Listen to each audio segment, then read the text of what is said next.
Sur le plateau de l'Aubrac, entre 1000 et 1500 mètres d'altitude, prospère une espèce appelée Arenaria controversa.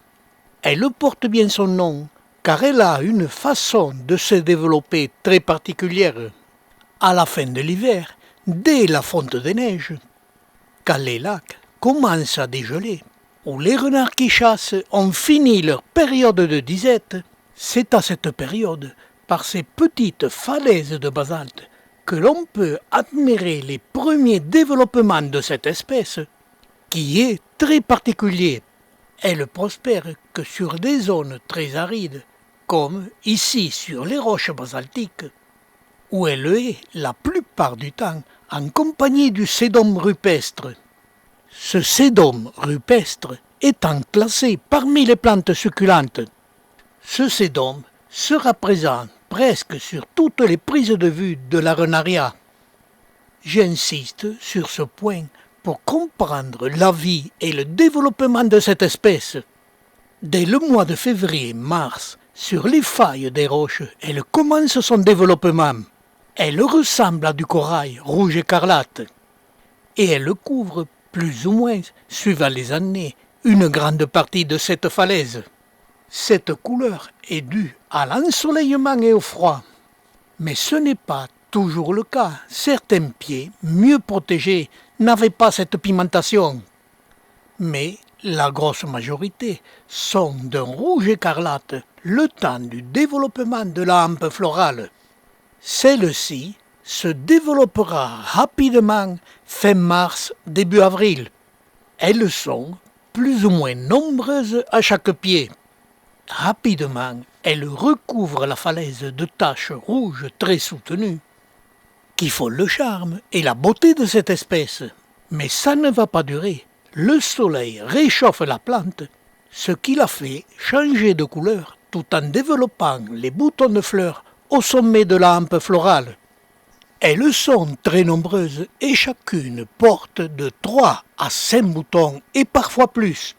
Et fin avril, début mai, c'est enfin la floraison, qui est superbe, que l'on peut très bien admirer sur les pieds isolés, car ces fleurs durent une quinzaine de jours, bien sûr suivant le temps qu'il fait, car elle a besoin du soleil qui réchauffe ces roches, où chaque pied pourra développer l'épanouissement de toutes les fleurs, donnant cette multitude de fleurs recouvrant presque entièrement la falaise.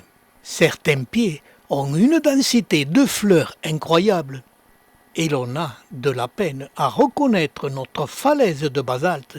La voici à la sortie de l'hiver. Les roches sont nues, et au mois de mai, cette falaise est méconnaissable.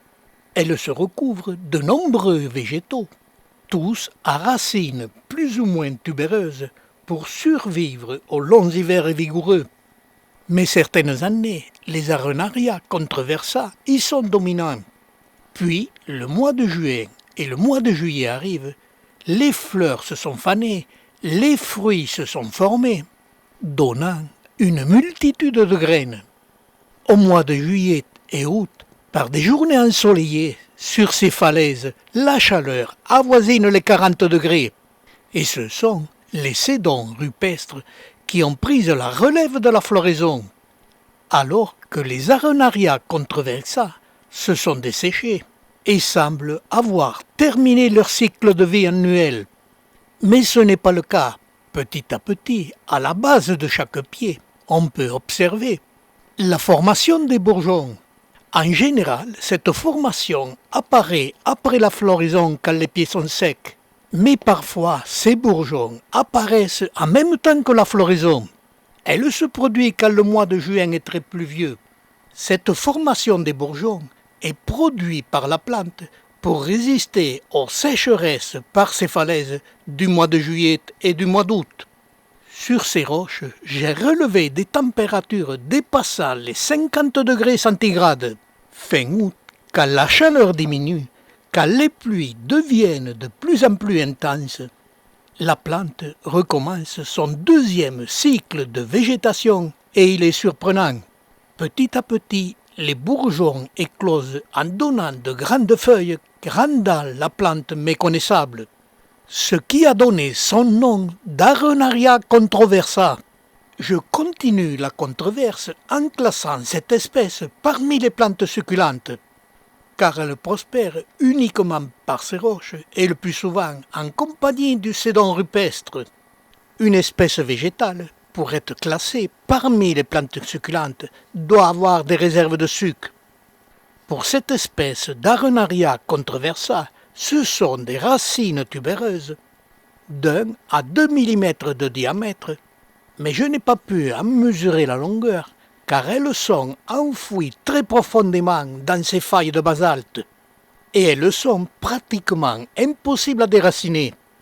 Mais il y a un autre critère très important qui prêche en faveur de cette espèce pour être classée parmi les plantes succulentes. Les plantes succulentes et xérophytes sont les seules à pouvoir survivre sur les zones arides. Ces images nous le montrent, les plantes succulentes vivent sur la roche. Elles sont à la conquête de l'impossible. Et dès qu'il y a 10 cm de terre, ce sont les graminées qui prennent la relève, comme sur cette image, où il y a entre 10 et 20 cm de terre, pas plus. Très rarement, quelques graines d'Arenaria controversa ont réussi à naître au milieu des graminées. Les fleurs sont identiques, mais le changement vient des feuilles, qui sont de loin très différentes et légèrement charnues. Conclusion, cette espèce a dû provoquer de très nombreuses discussions chez nos anciens botanistes, d'où le nom de cette plante, Arenaria controversa. Pour analyser sa vie, il m'a fallu la suivre pas à pas pendant plusieurs années.